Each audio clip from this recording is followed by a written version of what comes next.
Hello, everyone. My name is Ryan Cam, and welcome back to the Horror Movie Iceberg podcast, where myself and Russell Howell review horror movies until we tap out. And I had to wrest Russell from the control of one Toby, but I have gotten him back, and now we're ready to conclude our look at the Paranormal Activity franchise. Russell, how are you? Feeling any weird I'm doing side effects of being on the other side?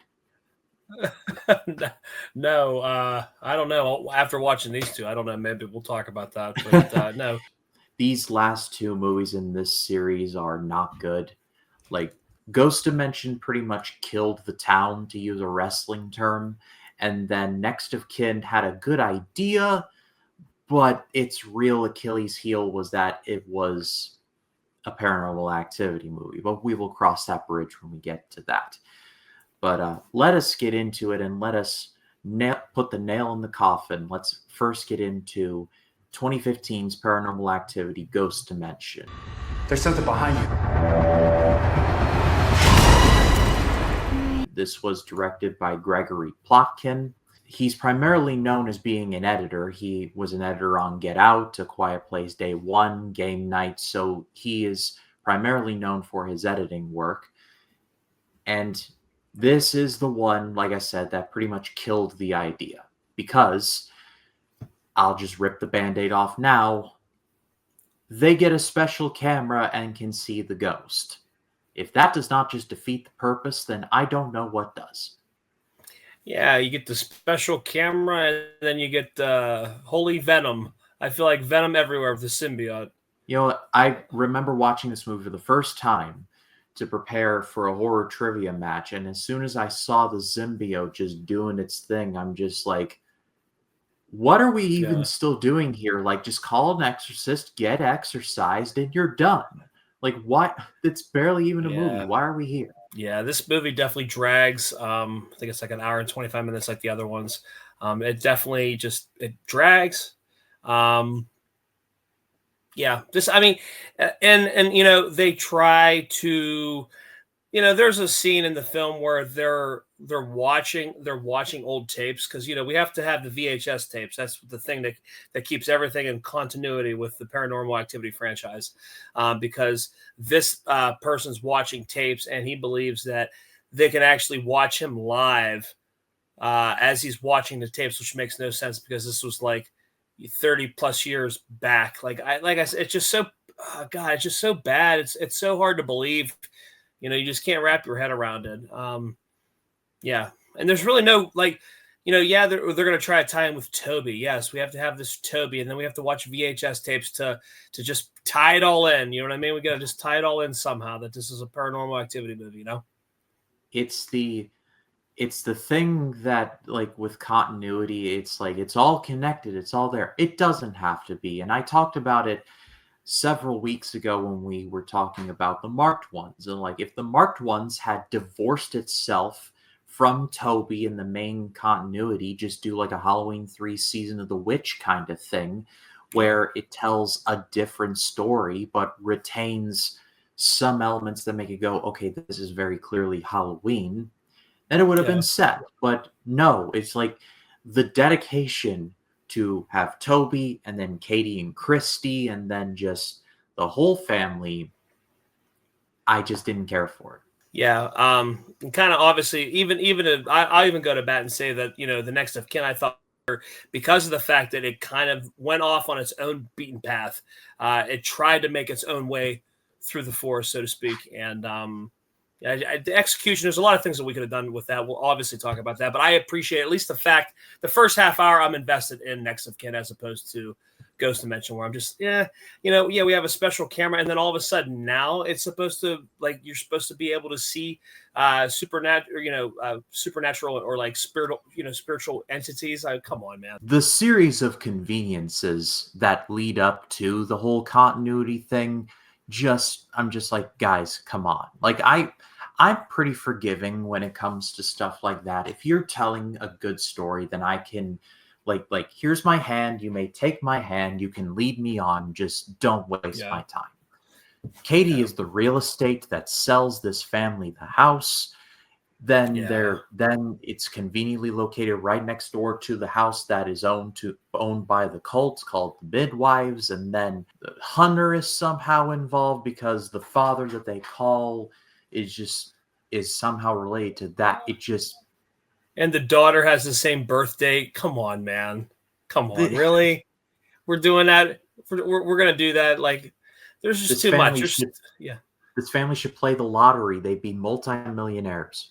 100%. Yeah, there's just too much going on that you have to, suspension of disbelief. You have to kind of like, there are some things that you can be forgiving about, but when it's like you have to go to the like 12th or 13th step in all this, I mean, you're just wasting your time. And I think out of all the paranormal activities, I think this is the worst one, I would say. Yeah, we'll get to next of kin in just a second, but I'm not opposed to them doing another paranormal activity. They need to get away from this storyline, though, because it was clear they were fresh out of ideas. The movie had a $10 million budget and it made $78 million back. So it made its money back and then some. But it's Yeah. unfortunate that it feels like the only reason they did it is just for that, Oh, for the 100%. dollar signs. And Yeah. like I said, I'm not opposed to them doing another one of these, but they need to tell a different story. And if they want to revisit it at another time, sure. But I'm saying do the Halloween 3 season of the witch thing and do something different. I feel like I'm turning into T-Pain from that one clip, like, do something else. Do Yeah. something else. And I'm just like, Yeah. it's not egregious. There are some effective moments, like Russell, you brought up this one Oh, 100%. where an object gets thrown at the camera. That's a nice little callback there from the first one. I did appreciate that. Yeah, like a But half hour in was the face or whatever, and I was literally watching it on my phone and I dropped it because I kind of just went back like that. It had me, and it definitely had me. And like I texted you right after, I said, "Hey, by the way, just to give you a little heads up, about 35 minutes into this movie, just completely scared the shit out of me." no, Um, I yeah, remember that. yeah. So Yeah. yeah, One more thing before I move on, or before we move on, excuse me. There was supposed to be an alternate ending in which everything actually it's a pretty horrible ending for the family, but the alternate ending was supposed to be a happy one. They moved to another house where the daughter is has made two new friends, ironically enough named Katie and Christy. Yes, really. oh And boy, at a birthday party, the wife announces that she is pregnant, and the sister's like, I hope that it's a baby boy. So it's an endless progress loop that just never ends. so what were they going to be tied? What were they trying to do? They were trying to tie that into the birthday party. I, I guess I like I said, I just don't know. Oh But man, this yeah. movie's horrid. It's not good. It's not the worst. There are some very good moments here, but really the overwhelming need to connect this back to Toby and all of that nonsense just killed any potential that this movie may have had. Oh yeah, 100%. I mean, we're really trying when we have to watch the videotapes and we have to mention Toby. We have to see that, you see almost like the daughter's being groomed, for the coven. And come on, like, what are the odds that like they're watching a video and it's literally coinciding with when they're watching it live? Come on, I mean, it's just it's very hard to get wrap your mind around. And it's just to me, it's just we didn't need this one at all. Close things off and let's review the last Paranormal Activity film. This is Paranormal Activity Next of Kin.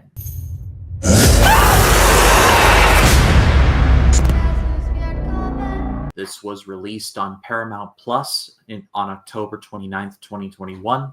It was directed by William Eubank, a veteran director, and was written by Christopher Landon. We all know who he is. And this is in a departure from the story, like I just from the Toby Which, stuff like I just talked about. yeah, To make the long story short, it follows a young woman named Margot who hires a documentary filmmaking crew to go with her to an Amish village where she believes that her family is where her birth family is living and wants to reunite. However, the Amish are hiding something. Let's just leave it at that. Of all of the ones that I remember, like outside of the original of the original one, I'm like, okay, they're doing something different. It's in a completely different environment. They're keeping the found footage stuff. Okay, sure, but how are they like what are they going to do with this? And I feel like on paper there's a good movie here somewhere. Unfortunately, 100%. this is just not it. No, 100%. The first half hour has you completely vested. You're curious. I feel like we could have done a lot more with like that um the off in the woods church. I feel like we could have done like where maybe like they kind of like interrupted, like they were able to kind of like see an actual thing being live done. You know what I mean? I think we could have done things that were a lot more different. Like to me, this is the first time I saw this one. Um, there was so much potential here in this one, and I feel like we wasted a lot of it. Like I said, there's a chance where they have like this scene where they could have done something where they like hid into the church, or they were finding like some secret like cult-esque things going on. I think that would have been really kind of cool. And they know this, but the others don't know that they know this. I think that would have been kind of cool. But then I just feel like we just completely take a hard turn about a halfway into this film, like 3/4 through the film, we take a really sharp left, and I just feel like some of the stuff is just kind of like really like we're doing this now again. Like yeah, a lot of different potential. I love the environment, putting it in like the Amish setting. I like that. I like the vibes of that. They're very private people. I like the whole mythos on that because it's like you don't know a whole lot about it, and I like that. And we could have done something really kick ass here. Yeah, the movie does a good job of building up this village as, yeah, they're kind of weird, but Yeah. they have tradition and they're set in their ways, and there's nothing necessarily wrong with that. Yeah. It's the demon stuff that's where it's like, okay, you're Yeah. slowly kind of losing me. It, Yeah. I don't know. It kind of reminded me of Midsommar, the Ari Aster film, where it's like, okay, we're doing good, we're doing good, we're doing Yeah. good. And then, like, the stuff with the pie, and then the thing with the bear suit. And I'm just like, okay, we're just being weird for the sake of being weird. Listen, I love Midsommar. I will go to bed for Midsommar. I think that's a fantastic film. I did get a little Midsommar vibes. I got a little bit of The Village vibes too. And maybe if you put Oh, that in a yeah. crock pot, Good point. maybe if you Yeah. put that in a crock pot, you know what I mean? Because obviously, kind of like what the whole thing is, The Village is like, spoiler, you know what I mean? It's, it's not all real. Do you know what I mean? And I think I see shades of this as well in this film. Yeah, it was like I said, man, half hour you had me in. I'm super curious about it. Like the documentary thing, yes, I like it. I wish for the last hour, I wish we could have just done something like just follow the momentum you're putting forth, man. Follow it, like keep it rolling. But then you do the demon stuff, and then it's just like, here we go, we're gonna do this kind of stuff again. Cool, yeah. Yeah, it's kind of like, I don't know if you've ever heard of this movie, The Invitation. It came out a couple of years ago about the woman who Yeah, takes a yeah, 23andMe test, and she yeah. finds out that she is related to this very rich family in England. It's a They vampire, live yeah. in a place called Carthax Abbey, and if you know Yep. anything about vampires, you know exactly where it's going from there. That was a I great don't know. movie. That was a really pleasant surprise. That one, I really liked The Invitation. I liked it fine. I feel like the whole tying it back to Dracula thing kind of killed it for me because we live in a time where we have not had a proper Dracula film in years, but we have Yeah. had The Invitation and Renfield. So like we've had and I like Renfield. I'm not trying to crap on Okay. Renfield. I thought Yeah. Renfield was a lot of fun. But we Yeah. live in a time where we have gotten more Dracula adjacent movies than 100%. Dracula itself. And the closest thing we've come to a Dracula movie is Dracula Untold, I was just where gonna say, yeah, where Dracula is Vlad the Impaler, which, I mean, taking it back to the roots there, like, okay, fair enough. But at the same time, We haven't had like a I bid you welcome, like Dracula, Yeah. proper true blue Dracula movie in ages. I'm Yeah. sidebarring heavy, but the point I am trying to get at is that starts out good, and then as soon as it gets to the traditional paranormal activity stuff, that's when it kills it. I feel like if they went totally different, like something like a cult per se, like they turned this movie into something like The Sacrament, the Ty West movie, which we're Yeah. going to be covering on it's on the Iceberg, Russell. We're going to get to that, Yeah. but not necessarily as disturbing as the finale of that one, but something like that. But no, as soon as the demon Asmodeus shows up, they're like, oh, here we go. Yeah, especially with the Amish setting, man. I'm totally down. Like you could have done something really cult-esque, even better. And I think it would have been more effective. Unfortunately, this one just kind of falls flat, and it just kind of, and even the ending, like really, like that's it, really. Just kind of That's it. like, Yeah. yeah, like really, we're gonna do that. That's how we're gonna end this. Yeah. But this movie, I think, out of all the other ones, I think is the more feels of standing on its own. I think it doesn't need the Katie stuff. It doesn't need the, you know what I mean? It doesn't need the Toby stuff. To me, it's like this movie can stand on its own. This might be your closest to season of the witch you're going to get right here with Halloween 3. In the franchise, I would say this is probably the most Halloween 3-esque of the bunch of the 7 films that we've covered, But I don't know. Yeah, this one to me, it was better. I liked it better than Ghost Dimension. Definitely, I like the way it started off. I just wish we would. There's just so many different ways we could have made this more effective, and it falls flat. It's a disappointment. But it is better than Ghost Dimension. Ghost Dimension is just really not good. Next of Kin is forgettable for me, but it is better than Ghost Dimension. That's not saying much, but Yeah.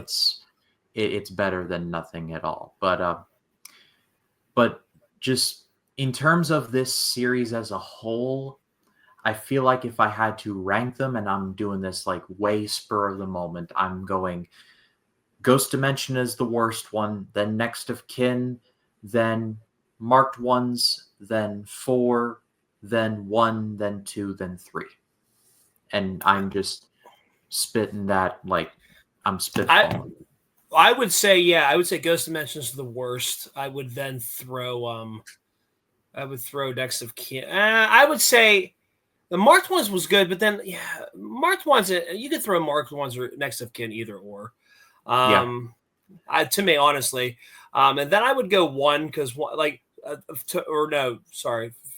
going from worst to best. I think Yes. I'll work backwards. I'll go 1.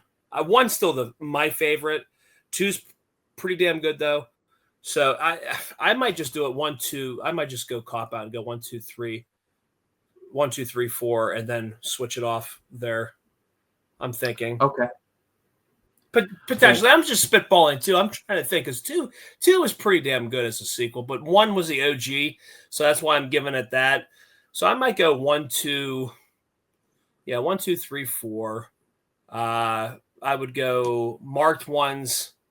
I guess Marked Ones, Next of Kin are like kind of side by side, and then I would go Ghost Dimension being the last one. Well, very informal rankings on our part, but I still stand by the fact that 1, 2, and 3 are a very solid trilogy, a pretty underrated trilogy, in my opinion. It tells a pretty solid story overall. Like 4 was 100%. okay. Marked Ones and Next of Kin are wasted potential, and Ghost Dimension's just bad. Like there's 1 bad one, 2 mediocre ones, 1 good one, and my math is terrible, but 1 bad one, 2 mediocre ones, a good one, and 2 great ones. Yeah, I mean, to me, honestly, 3, like how you said, three films. The first 3 could have made a great story. I would even say 4. You could even throw 4 at him and just end it there and be done with it. And I think it was pretty effective enough. Adding in the Marked Ones and then going, you know what I mean, and then going Ghost Dimension and then going Next of Kin, I think was like overkill. I think if we could have just done 4, stopped it as is, and then maybe waited like 10 or so, 10 plus years, and then kind of reboot, recharge, gather some new ideas, kind kind of do like almost like what Halloween did, almost with when Halloween with Joseph Gordon-Green Halloween. You know what I mean? Kind of just revisit it, come up with some fresher ideas, and then just kind of go from there with it. But it just, I don't know. It's not like the world of demons is not vast. I mean, Oh yeah, you can take inspiration, you can explore like actual demons. Like you yeah, could do something like The Last Broadcast with the Jersey Devil, you can go Blair Witch route with it. You can do a lot of things with Paranormal Activity. You could like turn it into kind of like a TV show almost, like they did with the Duplass's, they did with the Creep tapes. yeah, You know, yeah, there's some things you can do with this. And it's yeah, kind of in a yeah. weird spot that how this franchise sort of ends for now with a straight to Paramount Plus release. Okay, that's certainly something. But I pass it off to all of you. What did you think of Next of Kin or Ghost Dimension? Let us know in the comments. We'd love to read what you have to say. Russell, it's a privilege to do this with you every Friday. Tell the people what you've got coming up. Yeah, we are. God, I mean, we're just so bad lately. Honora, we have to review Honora. I just need to finish it. Actually, I'm like 3/4 of the way through it. I need to finish that one, and we're going to shoot Honora, and then we have some other stuff coming up. Notorious by Chance. Also can find us YouTube Notorious by Chance, and what else? TikTok and X at NBC Podcast. Really dormant on X and TikTok. We need to get that back. Man, there's a lot of things we say and we just never put pen to paper. We just got to do it. But yeah, Honora's the next episode we're going to put out. So keep an eye open for that. Hopefully we shoot that here within the next couple of days. I've just been kind of busy and just, life happens. So yeah. Yeah, you can't control stuff like that, but all of their links will be in No. the description. Go give them a subscribe. That would be greatly appreciated. As far as this channel goes, we will be back next Friday. We'll be delving back into the world of the 1960s with the 60s Project, and we'll be tackling a Disney film in Pollyanna, a very acclaimed movie in The Apartment. You may have heard of it and or seen it, and topping things off with the military drama The Gallant Hours. So stay tuned for that next week. But for Russell, my name is Brian Campbell. We'll see you all in the next one. Y'all take care.